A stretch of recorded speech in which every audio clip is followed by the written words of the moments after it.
12. La Revolución de Mayo. Primer golpe militar. Entre las muchas consecuencias derivadas de los triunfos sucesivos obtenidos sobre los ingleses, hay una que interesa dejar aquí sentada, por la influencia que ha de ejercer respecto a los sucesos que se avecinan en el Río de la Plata. Se trata de cierta confianza en sí misma que invadió a Buenos Aires, extendiéndose por el resto del país paulatinamente. También pudo influir en los acontecimientos inminentes la actuación de Sobremonte, que los porteños desaprobaron, y su reemplazo por Liniers, que obedeció a una decisión autónoma de la población y de las autoridades aquí asentadas. En cualquier caso, no fueron solo los hechos acaecidos en esta orilla del océano los que condicionarían el futuro próximo. Muy por el contrario, la situación que atravesaba España ejerció también un influjo poderoso, resultando ineludible referirse a ella para comprender las cosas. Cabe recordar finalmente que, desde el 4 de julio de 1776, las colonias inglesas de América del Norte se habían emancipado de su metrópoli, iniciando una marcha que el resto del continente no dejó de observar con atención. En Europa brillaba refulgente la estrella de Napoleón, un hombre cuyo genio no se circunscribía al campo militar y que lograría, en virtud de ese genio, que la historia de Francia recorriera una órbita singular. En 1789 tuvo lugar la Revolución Francesa que, mediante el terror, impuso las ideas de los intelectuales llamados enciclopedistas, decapitando en la guillotina al rey Luis XVI y a su mujer, María Antonieta, como así también a una gran cantidad de nobles, clérigos y monjas, hasta concluir por ejecutar a muchos de quienes habían sido sus impulsores iniciales, luego de feroces luchas intestinas. En el lugar de Dios colocaron los revolucionarios a la diosa Razón, simbolizada por una mujer de mala vida, que pasearon desnuda por las calles de París. Y su lema fue, libertad, igualdad, fraternidad. Napoleón Bonaparte era un oscuro oficial mientras se prolongó aquel turbulento periodo, y si bien admitía el pensamiento de los hombres de la revolución, su formación militar se oponía al caos sangriento generado por ella. Precisamente la capacidad que poseía para imponer el orden fue lo que empezó a conferirle prestigio. Alcanzó el poder casi a pesar suyo en 1799, mediante un golpe de estado conocido como del 18 Brumario. Dado su afán por sepultar la tradición, los revolucionarios idearon un nuevo calendario, cambiando el nombre de los meses. Brumario, mes de las brumas, era el segundo del año, vale decir febrero. Su autoridad fue creciendo, apoyada en reiteradas victorias militares. Llegó así a ser emperador, de modo que la revolución que comenzó aboliendo la monarquía y ejecutando al rey, concluyó por ungir emperador a un oficial victorioso. En diciembre de 1805, Napoleón obtiene en Austerlitz uno de sus triunfos más resonantes y, luego de consolidarlo en las batallas de Jena y Friedland, impone al resto de Europa la paz de Tilsit, durante el verano de 1807. Al amparo de ese tratado invade Portugal, tradicional aliado de Inglaterra que es enemiga suya, y, con el pretexto de brindar apoyo al ejército que lucha en territorio portugués, otras fuerzas francesas entran en España. Reina allí Carlos IV, aunque el que gobierna es Godoy, favorito de la reina María Luisa, quienes toleran la presencia de soldados napoleónicos en su suelo. Se difunden noticias, en cambio, respecto a que el príncipe Fernando se opone al invasor, lo cual le gana las simpatías del pueblo que, en 1808, se amotina en Aranjuez y obtiene que Carlos abdique en favor de su hijo, que pasa a ser Fernando VII, el deseado. Todo ello queda sin efecto, no obstante, en la entrevista que la familia real tiene en Bayona con Napoleón. Carlos se retracta de su abdicación y Fernando acepta la validez de tal retractación. Napoleón, por su parte, obtiene que la misma se concrete en beneficio propio y designa rey de España a su hermano, José Bonaparte. Los españoles se enfurecen. El 2 de mayo de 1808 estalla la revuelta contra Pepe Botella, como llaman a José, que es reprimida con tremenda dureza. La rebelión comenzada en Madrid se generaliza. Y el alcalde de un pequeño pueblito, Móstoles, declara la guerra a Napoleón. Abandonada la autoridad por Carlos y por Fernando, no acatada la que inviste el rey francés, la población organiza juntas de gobierno, que asumen el mando delegado en ellas por los municipios. Surgen juntas en Galicia, en Sevilla, en Asturias, Valencia, Murcia y muchas más ciudades, quedando entablada la que se conocería como Guerra de la Independencia Española. En julio de 1808, las tropas hispanas se anotan un triunfo notable contra las francesas, en Bailén. Forma parte de aquellas un joven oficial, nacido en una población perdida en el virreinato del Río de la Plata, junto al río Uruguay. El oficial se llama José de San Martín y recibe una condecoración por el valor demostrado en combate. Para conducir eficazmente la lucha, se forma en Aranjuez una Suprema Junta Central Gubernativa, que manda en nombre de Fernando VII, cuya reposición en el trono procura la guerra contra el invasor. Ante el avance de las tropas francesas en Portugal, la familia real lusitana abandona el país y buques ingleses la trasladan al Brasil, instalándose la corte en Río de Janeiro. Reina allí como príncipe regente Juan de Braganza, casado con Carlota de Borbón. Carlota era hermana de Fernando VII. Hallándose este preso por Napoleón, como así también sus demás hermanos, Inglaterra imaginó un plan inteligente, de vastos alcances, que Carlota reivindicara sus eventuales derechos a la corona española, unificándose en su matrimonio con Juan los reinos de España y Portugal, de modo que el hijo de ambos heredara un inmenso imperio, que incluiría también las posesiones americanas de las dos naciones así fusionadas.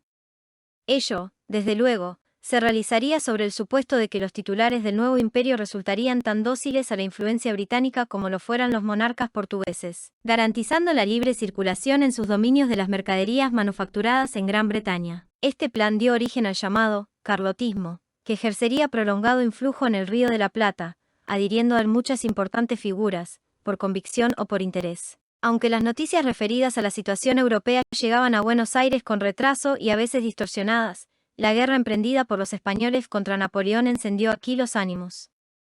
Ello despertó crecientes suspicacias contra Liniers, dada su condición de francés. Comenzó así una sorda lucha entre el cabildo encabezado por Álzaga y el virrey. El 12 de agosto de 1808, a raíz de despachos llegados desde España, por disposición de Liniers se jura lealtad a Fernando VII, proclamado en Aranjuez como rey legítimo, meses antes. Sin embargo, Álzaga no confía en la lealtad de Liniers y prepara una revolución para deponerlo. Se apoya en el cabildo y en algunos cuerpos militares, formados mayoritariamente por peninsulares. Liniers, por su parte, cuenta con otros cuerpos, principalmente el de patricios, cuyo jefe es el teniente coronel Cornelio Saavedra. La revolución estalla el 1 de enero de 1809 y es vencida por el virrey, que deporta a sus principales cabecillas, Álzaga entre ellos, a Carmen de Patagones, de donde los rescatará más tarde Lío, gobernador de Montevideo y enemigo declarado de Liniers. La Junta de Gobierno constituida en Aranjuez se traslada a Sevilla, donde adopta el nombre de Junta Central. Napoleón, no obstante, se toma el desquite de Bailén y derrota al ejército español en Ocaña. Luego ocupa la ciudad de Gerona, que ha resistido heroicamente un largo sitio. Al aproximarse las tropas francesas a Sevilla, la Junta Central se disuelve. La confusión que impera en España, las intrigas carlotistas y los vientos de independencia que comienzan a soplar por América dan lugar a varios alzamientos en el Alto Perú. Murillo, que encabeza uno de ellos, es ahorcado en La Paz a principios de 1810. La autoridad de la Junta Suprema instalada en Sevilla, y que no es la Junta Central que también funcionó allí, fue reconocida por Buenos Aires con alguna precipitación. Otra junta, la de Galicia, había nombrado virrey a Ruiz Huidobro quien, nada seguro de la legitimidad de su título, procuró reemplazarlo por el de gobernador de Montevideo, siendo resistido por Elío. Así las cosas, enemistados Liniers y Elío, la Junta Sevillana resolvió designar virrey a Baltasar Hidalgo de Cisneros, otorgando a Liniers, en cambio, el título de conde de Buenos Aires, desprovisto de mando político. Cisneros era un marino con brillante actuación en la batalla de Trafalgar, librada contra el almirante Nelson. El 29 de julio de 1809, llega a Buenos Aires y es recibido entusiastamente por el cabildo y con hostilidad por los partidarios de Liniers y Pueyrredón, que han ido conformando lo que podría llamarse el Partido Patriota, o Partido de Buenos Aires, la Patria Chica. A poco de asumir Cisneros su cargo, se le presenta una petición tendiente a lograr la apertura del puerto al libre comercio, que se llamó Representación de los Hacendados y Labradores. El inspirador de ella ha sido Manuel Belgrano y su redactor Mariano Moreno, abogados ambos. Cisneros, que necesita recaudar los impuestos que generan la importación y exportación, pues las arcas públicas están cortas de fondos, accede al pedido a más no poder. Pese a que en España funcionan precariamente una Junta Superior establecida en Cádiz y un Consejo de Regencia, organizado en la isla de León, próxima a aquella ciudad andaluza, la falta de información sobre su existencia y los recientes triunfos napoleónicos producen en Buenos Aires la justificada impresión de que ya no hay autoridad en la península. Lo cual, naturalmente, lleva a poner en tela de juicio la legitimidad de un virrey que no representa al rey prisionero, ni a junta alguna que gobierne en nombre de éste. Madura en la población un sentimiento favorable a cortar los lazos con España. alimentado en unos por su negativa a depender de los franceses que la han invadido y de los afrancesados, que contemporizan con el invasor, en otros, los criollos. Ese sentimiento se nutre en un deseo de mayor autonomía, en el cual late un germen de independencia, con un agregado aún, que tal estado de ánimo, compartido por unos y otros en virtud de motivos diferentes, también es fomentado desde Inglaterra, ya que la favorece en su lucha contra Napoleón y puede resultar finalmente ventajoso para su comercio. Dadas todas estas circunstancias, una creciente agitación invadió la ciudad. El desasosiego alcanzaba a los comerciantes prósperos y al paisanaje orillero, a los abogados duchos en latines, a militares, funcionarios y negros esclavos, no siendo el clero ajeno a él. Los puntos de mayor ebullición están en los cafés, en las tertulias y, sobre todo, en los cuarteles que alojaban regimientos y milicias. Lo que se exigía, derechamente, era la destitución del virrey y su reemplazo por una junta, constituida a la manera de las formadas en España para resistir a Bonaparte. Ante la inminencia de un grave tumulto, Cisneros cede a la presión y convoca un cabildo abierto para el 22 de mayo de 1810. Son cursadas invitaciones a la parte principal del vecindario. Alguna gente acude a la Plaza Mayor, cuyos accesos controlan soldados del regimiento de patricios, al mando de Saavedra, y, para distinguir a quienes bregan por la cesantía del virrey, se distribuye una divisa. Luego de un complicado debate y una prolongada votación, que terminó después de medianoche, el cabildo resolvió deponer a Cisneros y designar una junta para reemplazarlo, tal como deseaba la mayoría de los pobladores. El síndico Leiva quedó facultado para gestionar la composición de esa junta, que, después de muchas consultas y trámites, quedó formada por Saavedra, Solá, Castelli e Inchaurregui. Pero, en calidad de presidente del flamante cuerpo, se nombró a Cisneros. Al saberse que el virrey depuesto preside la nueva junta, cunde la indignación, considerándose esa solución conciliadora como una burla. Saavedra y Castelli renuncian sus cargos. Después lo hace el resto de quienes formaban la efímera entidad.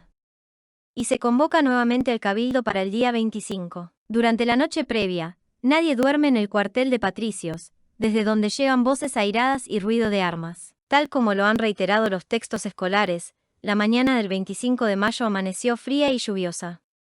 A las 8 se reunieron los capitulares. En un primer momento pretenden mantener la junta designada, rechazando las renuncias de sus integrantes. Un grupo de criollos, reunido en la placeta A, se entera de eso, invade el cabildo y llama a la puerta del salón donde están reunidos los cabildantes, manifestando a gritos que no se aceptará que continúe la junta. Son citados los comandantes de las fuerzas militares, quienes se pronuncian en el mismo sentido. El síndico Leiva solicita le presenten un petitorio por escrito. Llega con 411 firmas. Al atardecer, queda finalmente constituida la llamada primera junta que, en realidad, fue la segunda. Gobernará a nombre de Fernando VII, pero resultó el primer gobierno patrio pues, de hecho, no tuvo ninguna autoridad efectiva por encima de la suya. Se compuso así: presidente teniente coronel Cornelio Saavedra, jefe de patricios. Vocales doctor Juan José Castelli, abogado. Licenciado Manuel Belgrano, abogado. Teniente coronel Miguel de Ascuénaga, militar. Presbítero Manuel Alberti, párroco de San Nicolás. Señor Domingo Mazu, comerciante. Señor Juan Larrea, comerciante. Secretarios doctor Juan José Paso, abogado. Doctor Mariano Moreno, abogado. A las 8 de la noche, los integrantes de la Junta pasaron al fuerte para tomar posesión de sus cargos, mientras tronaban sucesivas salvas de artillería. Así, la patria iba alcanzando su mayoría de edad. En tanto tenía lugar el cabildo del 22 de mayo, se distribuyó una divisa para distinguir a quienes exigían la sustitución del virrey por una junta de vecinos. Contrariamente a la versión difundida, esa divisa no fue celeste y blanca. Se trató, en cambio, de una cinta enteramente blanca, color correspondiente a la Casa de Borbón, que llevaba una oblea con la efigie de Fernando VII, en cuyo nombre se daría gobierno propio a esta parte de América. Otros son los nobles antecedentes de nuestros colores patrios, coincidentes con los de la túnica y manto de la Virgen de Luján.